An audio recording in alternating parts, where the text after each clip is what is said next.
I would like to bring on my guest. He is new to this channel, but I deeply appreciate him joining us. I am fascinated by your story, and I want to get into it. Just so the audience would know, this is Johnny Miller. Johnny Miller is, I don't have a huge bio on you, but I'll read what I have. British journalist based in Moscow, and he spent much of his time of the war reporting from Donbass. That is a weird, that is an interesting thing. Weird is not the right word for it. Interesting. Well, welcome to the show, man. How you doing? Thanks, Jamal. Good to hear from you. A friend in Moscow said that you wanted to talk to me, so great to speak to you. Where are you? I don't know. You're in America, right? Yeah, I'm in America. I live in America. I've lived in DC for the last 5 years. I worked at Sputnik for the last 5 years. I've had a channel, my own independent channel for the last 10. Jesus, I'm getting old. So yeah, I've been doing this for a while. How did you end up in Moscow? I have to start there. Well, because I'm a experienced conflict reporter. I've reported from Libya, Syria, a lot in Africa, Asia. And after the Syrian war, I said to myself, no more war, but because it's very stressful. And but then when the Ukraine war started, I went to report on the war because I'm European first and foremost. I'm proudly British, and war in Europe, I felt I had to do whatever I could, and I'm an experienced war reporter. So I went to Ukraine to start with when the Russians were surrounding Kiev. But every journalist has an angle. I'm very clear about mine. I'm a pro-peace journalist, and I believe peace is in British and European interests. So if you're promoting peace talks in Ukraine, it's very dangerous. When you're on the ground reporter, when you're on the ground reporter, a lot of people don't realize, but on the ground reporting is a whole nother level. So you have to look after your safety. I've been deported from other countries before, so I left Ukraine and then I applied to go to the Russian side. And effectively, I've been here most of the time since. And as my work has grown, the threats have grown, and I recently claimed asylum in Russia because I think I'd be arrested if I returned to Europe because of my reporting. Wow. Chris Hedges says that, by the way. Chris Hedges was a war reporter at one point, and he talks about how it's a certain type of person who can do it. And like the adrenaline rush is kind of hard to let go. And even when it's like, okay, this is my last war, and you find yourself back again and again and again. That is really true. I mean, there's a lot of mercenaries, war reporters as well, that the adrenaline rush is huge. And when you get back from war, I often get very depressed because it's a different world. The war it is like a movie, and then you get back to peaceful life and nobody cares. Nobody cares about the war really. In London or in Moscow, it's like in Moscow, it's like a war at the edge of the empire. Moscow life just carries on normal. It's so hard to adjust. But Chris Hedges is fantastic journalist. Give me your take on what you've seen, just as a summary, working in Donbass. I've seen this. I can't think of his name. There's another gentleman who's reporting on the front lines. Well, I guess kind of front lines. They take him out. American journalist. I don't know. Yeah, he's a journalist. There's a kind of handful of Western reporters who've done some amazing work in Donbass. Yeah. But in Donbass, one of the reasons I stayed so long, I stayed there for probably a year on and off, is because, I don't know how many of your listeners know how much they know about the war in Ukraine, but, in 2014, the West effectively overthrew the Ukrainian government, put in a pro-Western government. The Russians seized Crimea, and the East rose up, because in the south and the east of the country, people speak Russian, they're very pro-Russian, the majority. So eventually it started a civil war of people in the east, in Donbass, who didn't want anything to do with this new Ukrainian Western government. And so for 8 years, you had an intermittent civil war. But in Donbass there, and obviously being one of the only Western reporters on the Russian side, I felt it was important work. And so the vast majority of people in Donbass on the Russian side, they support Russia. Many of them still call themselves Ukrainian, but because Ukraine has been bombing their cities for so long, they're pro-Russian now, and they want to be part of Russia. And so I thought that was such an important element of the war. My argument from the start, like many, like Jeffrey Sachs, John Mearsheimer, like some great American intellectuals. There's many people around the world who've agreed exactly as what I have, that it's in Ukrainian and Western interest to make peace in Ukraine, and that will mean giving up territory to the Russians. And the vast majority of people in Donbass support Russia. So ethically, there is a deal to be made. So in Donbass, and in Donetsk, Donetsk was the front line. Basically, the front lines were on the edge of the city. So you were living in a war zone the whole time. It's a big city, very beautiful city. There's cities in Russia that are very beautiful. There's cities like any country in Russia that are very ugly. I'm sure the same in America. There's some wonderful cities in America. Some probably you don't want to live in. But Donetsk is a very beautiful city. But the edge is a war zone. So the artillery would come into the center, most days, and it's an incredibly stressful place to live and report from. But that's a summary. From your point of view, in my coverage of this, it seems, especially after Kursk, where it's like 70,000 of the best soldiers were just killed. I mean, in a fool's errand for all intents and purposes, a propaganda exercise that many in the UK, many in America, thought was fantastic. And I remember being on a radio station pointing out, this is absurd. These people are going to get killed or pushed out or captured, which is effectively what took place. And now it seems that Russia is every day pushing and pushing and pushing on like a 2,000 kilometer front, with Ukraine being incapable of replacing its manpower. Russia having no issue adding more manpower. In fact, from my understanding, building up another military near the Finnish border. What do you think is the rationale for Zelensky to remain on this? I said delusion is a beautiful place, right? The sun is always shining in delusion land. But that seems to be where him and the Europeans are on this, where we're not giving up Crimea. We're not giving up territory that, by the way, voted to leave. We're not giving up this. We don't want to do that. And it's like, but if you keep going, your military will collapse at some point. It is inevitable. What do you think is in his mind that keeps him going? Yeah, I mean, as did a piece about West Africa recently, and as the great West African leader Thomas Sankara said, he who feeds you controls you. And it's the same in Zelensky's case. He who feeds him controls him. The guy is under threat of his life, and Ukraine would be nothing if it wasn't for NATO's backing. So really, it's NATO countries that are controlling him. And it's interesting now, we're seeing very much that the British are very much I think the British are more in control of him than anybody else. And so, but when this war, when the Russians invaded, or special military operation, whatever you want to call it.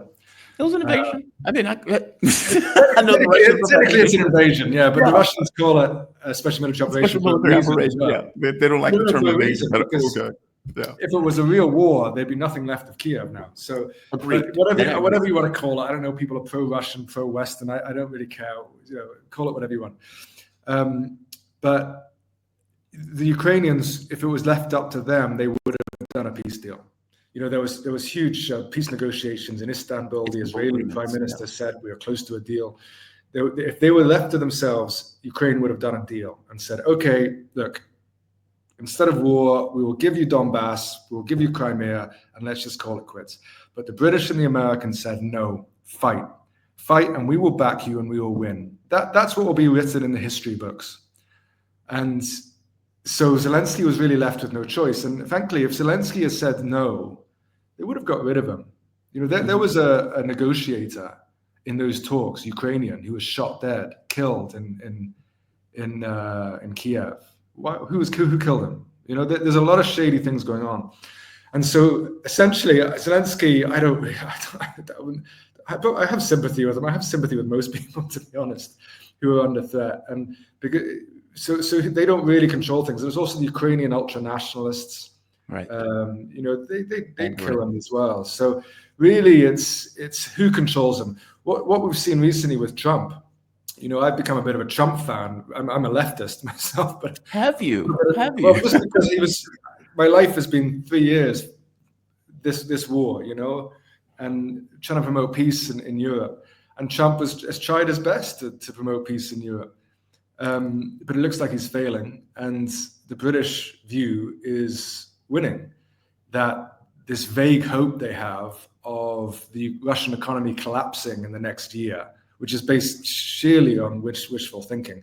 You mentioned Kursk before. Essentially, you've had a continuation of disastrous policies by NATO. The Ukrainian counteroffensive of 2023. I don't know if you remember back that far. I do. It was laughable. And the promo video for it was a great promo video. I would have loved to see that movie. But the offensive did not live up to the promo. I was in Donetsk at the time, and I don't make many predictions as a journalist. They tend to make fools of everybody. But I made predictions on that and saying it's going to be an absolute disaster. And because I was watching this propaganda from the West and that promo video you're talking about. Yeah. Because I'm on the ground reporter, and other people predicted as well. And I was, the Russian morale is not bad. It's very good.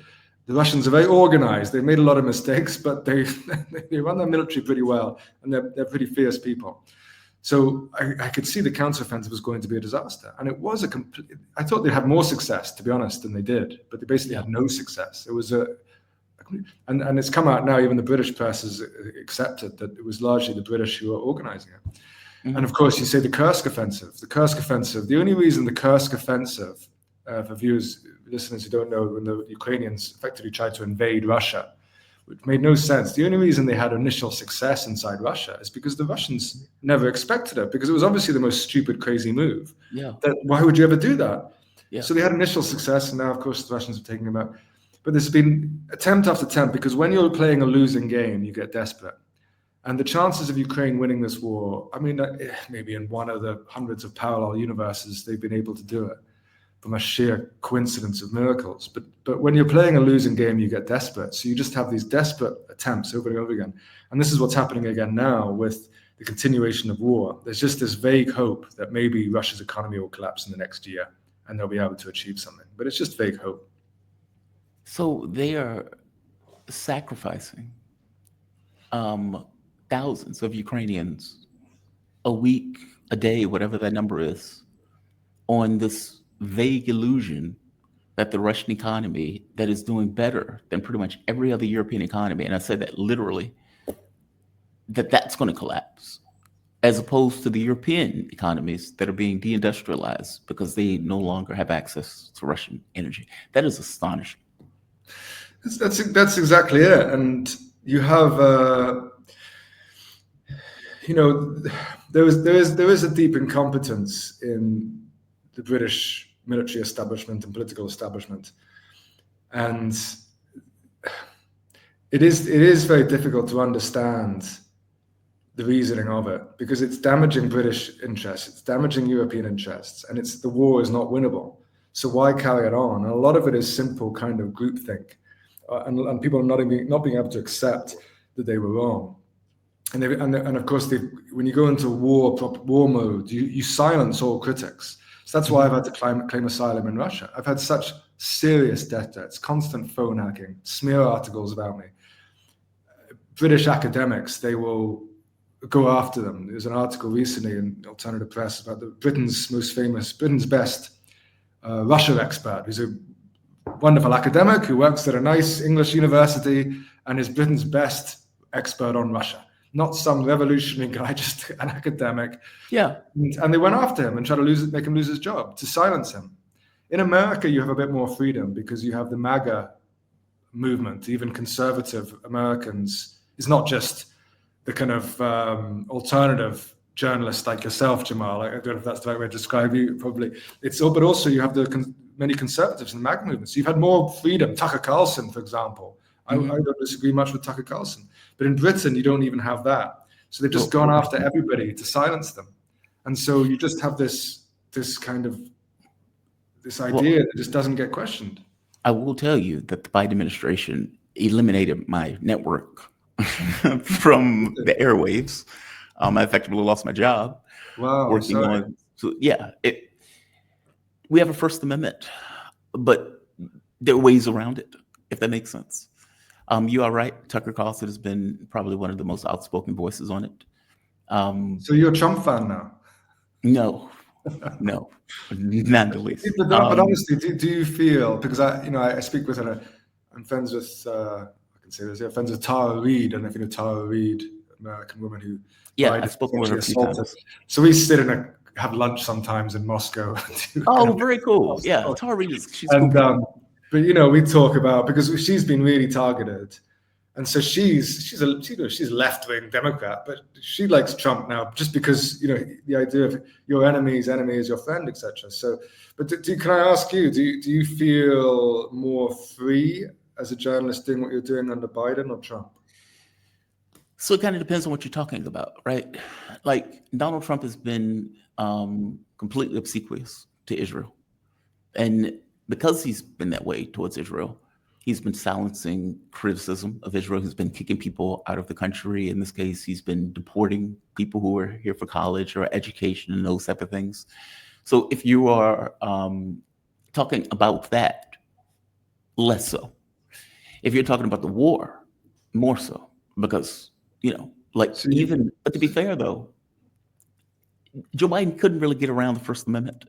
He tried to, using like a censorship regime with social media and those type of things.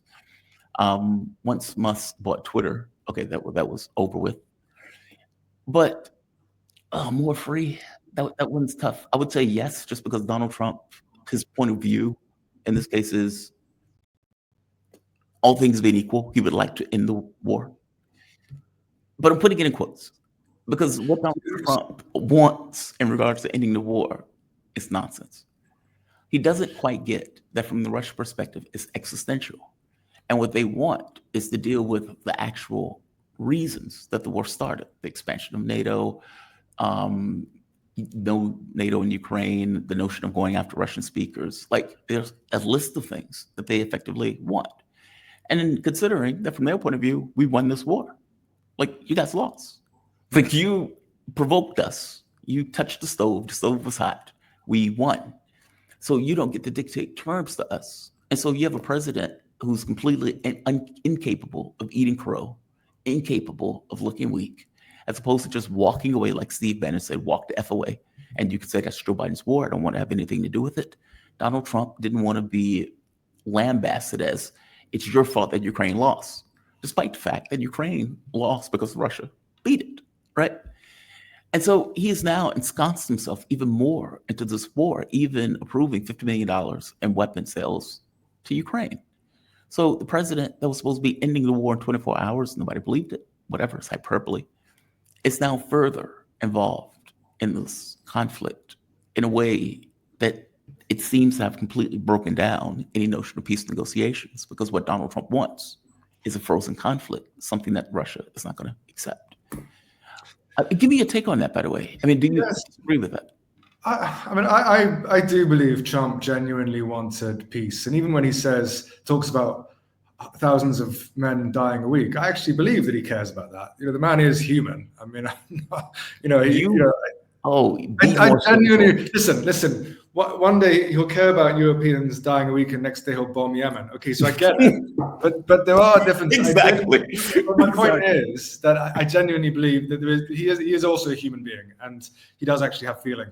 So my point is, though, that I genuinely think he wants peace in Europe. Essentially, America is, under Trump, is reevaluating its foreign policy. It is recognizing that we live in a multipolar world now. It's recognizing the fact that China is no longer rising, it has risen. It's recognizing the fact that Russia is strong again. And it's trying to go after, to instead of trying to dominate the world, which it recognizes is not possible anymore. The end of the American unipolar world is dead. There's nothing they can do about that. And so they're trying to control their own hemisphere. That's why you have this talk about Greenland and Canada and Europe and tariffs and all the rest of it. So they're trying to radically reorganize their foreign, away from the CIA. And the CIA are just crazy, stupid people, corrupt people. So, and that's what the British and Europeans are still stuck on, this idea of this outdated foreign policy. So that's why I do respect Trump, that he's trying to update and change foreign policy. And he's risking his life doing it, by the way. He could have been killed. He could well be killed in the next few years. So I actually respect people who risk their lives for their political beliefs, whether you're a leftist African revolutionary or whether you're a rightist white American. I don't know. I respect people who risk their lives for their political beliefs. But, but whether there's this, and I think now in the last few days, you've seen that Trump's attempts to bring peace are coming to an end. I haven't really been following news today, so please correct me if I missed something. But it seems that that America's pulling out from the peace negotiations they've tried, and maybe. And so J.D. Vance gave a statement recently, because initially Donald Trump was like, "Well, this is my final offer," and then the final offer became, "Well, maybe a couple of weeks. We'll give it a couple of weeks." J.D. Vance came out and said this effectively: "Yeah, this war is going to go on for a little bit longer. We're not going to be able to stop it because, again, like what they would need to give the Russians to pacify them, it is difficult for an American president to do. He would have to, on some level, accept a surrender document, because the notion that the American president who is involved in the war is going to be the mediator is nonsense. Like, he's pretending as if it was Joe Biden's war as opposed to America's war. It was America's war. We were on the ground directing events. We were pointing out who to kill. We were given intelligence. We were killing Russians, like, to put it in real terms. And even the satellite footage, satellite imagery, the intelligence, all that stuff was coming from America. The weapons were coming from America. And so the idea that Donald Trump is trying to act as if, well, I don't really have anything to do with this, they're not going to accept that. Yeah, but the Russians are very, they're very clear thinking, kind of rational people, in that they understand that this has been a proxy war. As a British journalist working in Donbass, I've been in Russia for so long now, and people are really nice. Russian people are really nice, just like Americans are really nice. They welcome other people, they're very interested. At the same time, in Donbass, I'd have to be careful around Russian soldiers. Russian soldiers looked after me on the front line, but particularly if there's alcohol involved or whatever, I would be careful. Do you know what I mean? I would leave a bar if Russian soldiers came in and they were drunk, because now my Russian is better. But British journalists, when Britain is supplying weapons, maybe their friends have just been killed. Exactly. You know what I mean? You have to be careful. You have to look after yourself. So, but any American coming to Russia, you'll be absolutely fine. Maybe stay away from drunk soldiers, but that's probably true in America as well. But the Russian, even though America has been supplying weapons to kill Russian people, Russians are. They look at the world in a very cold-hearted, strategic manner, and for them, they see this new Trump administration as somebody who is moving away from the past and trying to and potentially trying to improve relations with Russia. So they're like, okay, fine, go for it. Let's see if that happens. But if it doesn't happen, the Russians are very happy, I think, to carry on the war until its military conclusion, to get what they want. But it is going to be an interesting few days, because there are some Russian analysts who say, and that Russia would like an end to the war. Mm-hmm. But you have a very split now within Russian society, Russian political society, I think, of Russians who want to go all the way. They want to take Odessa. They don't want to take Kiev, but they want to take Odessa, which is a historical Russian city. Kharkov. A lot of pro-Russians in Odessa and Kharkov, by the way. They'd be able to control them long term. Kiev harder, certainly not West Ukraine. They all hate Russia there. But so many Russian nationalists want to go to Odessa. They want to take Odessa. They want to take this and that. Putin is very, very calm, strategic guy. He doesn't need more. Russia doesn't need more territory. Putin would be very happy to stop now. I don't see any territory changing hands, so long as they get what they want. That Ukraine demilitarizes enough so that it's no threat to these regions in the future, and that there is a calming down of what they call Nazism. I don't call it Nazism. There are a lot of Nazis, but it's the ultra-nationalist Ukrainians who have an ethnic hatred of the Russians, and that's problematic on Russia's borders. So if the deal is good enough for Russia to say, okay, this war won't start again, and whoever's got the territory keeps the territory, maybe we can do peace. And I haven't seen the intricacy of the deal enough to say whether Russia would actually take this at the moment, but it's going to be an interesting few days. But yeah, so but if it looks like the war will continue, sadly. But Trump's done his best, and I respect him for that. It's been my life for the last few years. Not so much for bombing Yemen, but I respect him for trying to bring peace to Europe, because that's been my life for the last 3 years. I mean, this war has been a catastrophe. And I've covered this for the last 5 years. I got to be honest, everybody at the station was shocked that it started. All of us had to eat crow when they went in. I agree with you. It's a special military operation. It's not a war. If it was a war, Oreshniks would be hitting Kiev, all of these cities. We were shocked. Like, every American got it wrong, because all of us were like, okay, the U.S. is making this up. They're not going to go in. Yes, there are Russian soldiers at the border, but that's because Ukrainian soldiers are at the border. The U.S. wasn't necessarily talking about it honestly in the way that they were reporting it. We were being far more honest about it. But when the invasion first took place, all of us were like, whoa, oh my God. And then it dawned on me, they're shooting each other in the face. Like, this is an actual war. I remember no, please go on. I remember, I think it was in the New York Times, one of the major new American papers. They said Russia is about to commit a false flag event in preparation for an invasion, which is great, because the Americans think that, because they thought they were right. For once, because no one believes American intelligence. So when American intelligence says Russia's about to invade, no one believed them. This is like the boy who cried wolf. But they said Russia's going to create a false flag, because that's how America starts wars. And other countries, by the way, you create a false flag first to be able to persuade your people of the necessity. But Russia never did a false flag. They just invaded, because they knew that they would have support from the Russian people. But in the American mind, they knew the Russians about to invade, so that Russia's about to commit some false flag attack, and they even put it in the press. It's so bizarre. No, it took a bit for me to kind of realize, okay, this is a real war.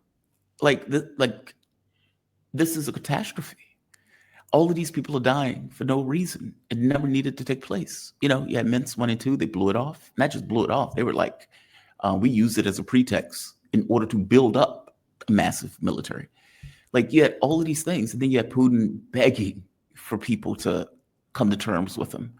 And they were like, we don't need to come to terms with you. You don't get security guarantees. Soviet Union has collapsed. We don't have to deal with you in real terms. And at the point where he takes respect at the barrel of a gun, then Europe is freaked out. And Donald Trump, at that point, okay, we have to deal with Russia as a power now, because they've demonstrated that they're a power, and we don't really have any cards in the situation where we can really play.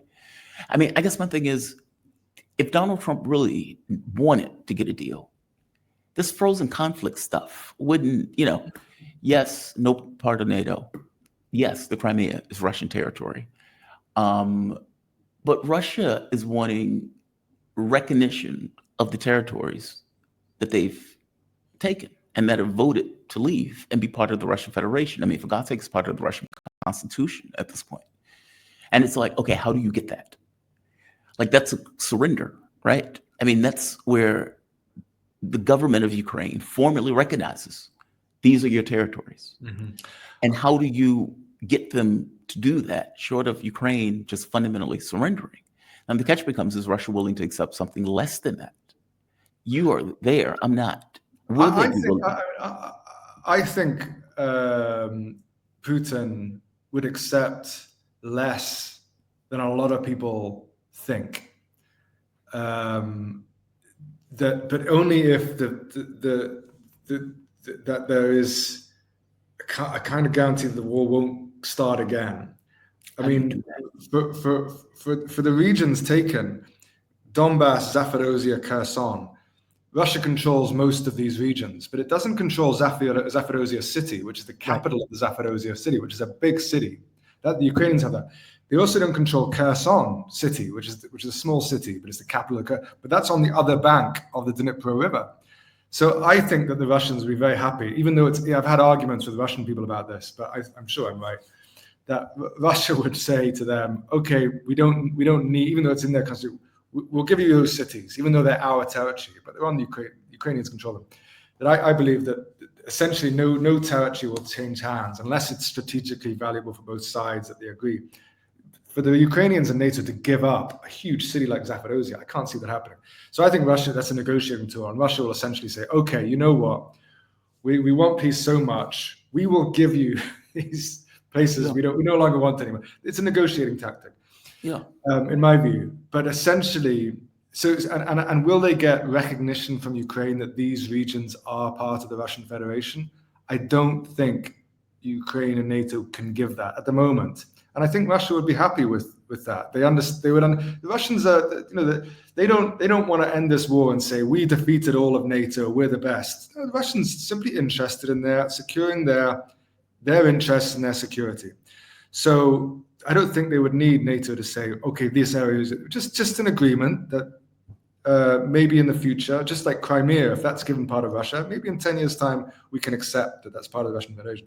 So there's all these unique things in the negotiating, but essentially Russia will, I think Putin will, and it's not just Putin, by the way, it's the Russian establishment. Mm-hmm. They would need an understanding that the war won't start again.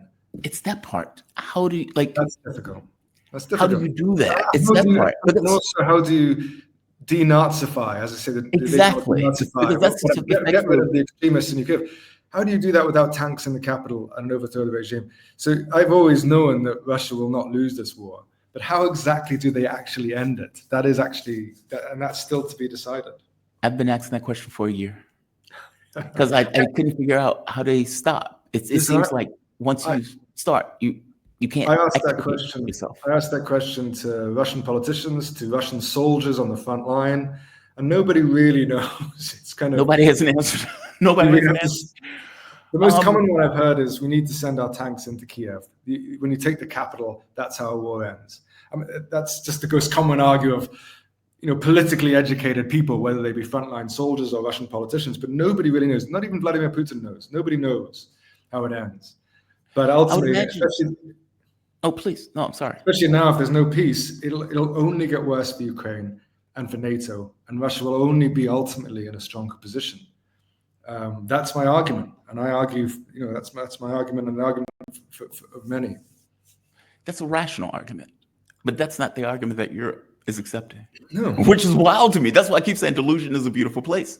The only thing I come to is, look, we have American politicians who've made the argument: we're putting in money, they're putting in their lives. Why are you complaining? Which gets across the value of the Ukrainian soldier from the perspective of America, and I suspect from the perspective of Britain. They don't care. For them, we get to stick it to the Russians. Hey, maybe if we can bog them down in this war for another 2 years, we can build up our own military stocks and stuff like that. Like, they don't actually care about Ukraine in the real sense of the word. And Esteban, give me 1 second. I'm coming to you in a moment. Changing the government. Because one of the things, the only way I can see this war not restarting is if you have a different government in play, meaning the Banderites, the neo-Nazis, the far-right ultranationalists would have to be uprooted completely. To have a change of policy in Ukraine, I think you need to change the government. I think you need to change the landscape. I think you have to see a change of the regime, a change of Zelensky. And when Trump started, but even that, Russia actually, during the negotiations with Trump, Russia actually downgraded. They said, okay, we can deal with Zelensky, pretty much. Well, to be fair, they said Zelensky is illegitimate, but we'll talk to him. So, but listen, it's all, I don't believe there can be peace while Zelensky is still in power. I think they need to have a break from it. And Zelensky is very much controlled by the British, I think, and they're just crazy and they want to carry on the war no matter what. So I think you're going to have to see a change of government in Ukraine. I think ultimately, when there's peace, Zelensky won't be in power. So does that mean they have to go to Kiev? That's the big question. I mean, I know too many people have been killed in this war. and I want the war to end. And Ukrainians, I have friends in Ukraine. I won't say too much about them. Pro-Ukrainian who don't like Russia now, but they're scared of going to war. You got these 18, 20-year-olds might have to be killed as well now. Yeah. You know, most of the people I know have been killed in this war are Russian people, but maybe it's difficult. It's difficult to say. Just to be clear, I'm not trying to be callous. I agree with you. I've covered this thing for the last 3 years. I guess it's been going on for 3 years. It is frustrating for me because for me, it's like, this is insanity. It's like these people are killing each other over something that never needed to take place. But at the same token, I don't know how it ends short of military force to end it, because it doesn't seem like the negotiating positions are anywhere close enough, meaning it doesn't seem like the Ukrainian military is weak enough where they'll say, okay, fair enough. We're willing to make a deal. It doesn't seem like that's where they are. If you listen to the Ukrainian statements, and Trump has come in, and I have, as I said, I have some respect for Trump. He's clearly a competent man. Biden was just not capable. The guy was senile. So I have respect for Trump. He's not an idiot, right? And he has some great qualities. But of course he didn't understand the war in Ukraine like I do, and I'm sure like you do. You've been following it for 3 years in depth. I've been here. So of course these people don't understand the war as much as we do. But I think he's been surprised by, you look at Zelensky's statements. We don't even accept Crimea. They're so far apart on the peace. They're so far apart. And I think you're right that ultimately Ukraine will have to be weakened to such a level that they're forced into giving up what they don't want to give. I think that's essentially, and I heard that 2 years ago, essentially, from some of the Russian soldiers, very smart people. Some soldiers are very politically educated people. A lot of them aren't so much. Some of them are very politically educated people. And that was even what I heard 2 years ago. Almost 3 years ago. We're going to have to go to Kiev. I've been fighting for that not to happen, for Ukraine to keep on to more territory, but the Europeans and the Ukrainians want to lose more territory and want to lose more lives, and that's the delusion and the madness that you're speaking about. Yeah, that's a catastrophe. Johnny Miller, man, thank you for this. I would love to have you back. So I'd love to, Jamarlt. Fantastic. Yeah, love to. Thank you for this. Johnny Miller, he's a British journalist based in Moscow. Again, that is an amazing thing, right? Covering the war, based much of the reporting from Donbass. So thank you for this, man. I really do. You be safe. Have a good one. Thanks, okay? Great to speak to you. Okay, ciao. Absolutely.